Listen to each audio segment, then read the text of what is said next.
મહેસાણાની જોટાણા એપીએમસીની સ્થિતિ દયનીય બની।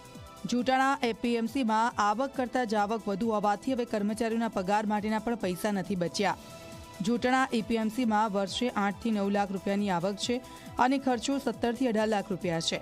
આ માર્કેટયાર્ડમાં એરંડા અને મરચાની આવક થાય છે, પરંતુ છેલ્લા ઘણા સમયથી આસપાસના વિસ્તારોમાં એરંડાની મિલ બની છે અને મિલ માલિકો સીધી ખેડૂતો પાસેથી ખરીદી કરે છે, જેની સીધી અસર યાર્ડની આવક પર પડી છે।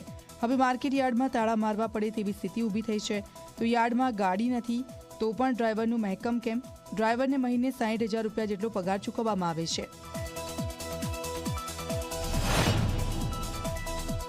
60,000 રૂપિયા ડ્રાઈવરનો પગાર ચૂકવાય છે અને એ મહેસાણાથી ડ્રાઈવર તરીકે મૂકેલો છે।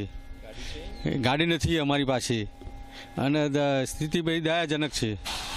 એટલે પગાર કરવાની અમારી તાકાત નથી। સ્થિતિ રહી તો અમારા માર્કેટયાર્ડ બંધ કરવાની પરિસ્થિતિ આવશે। ચોટાણા માર્કેટ બંધ થાય તો અહીંના જે આ વિસ્તારના જે ચોટાણા તાલુકાના ખેડૂતો હોય એ લોકોને કડી યા તો મહેસાણા છેક દૂર જવું પડે માર્કેટ। આમ પગાર કરવાના નહીં પછી રિપેર કરવાના તો ચોય હોય જ।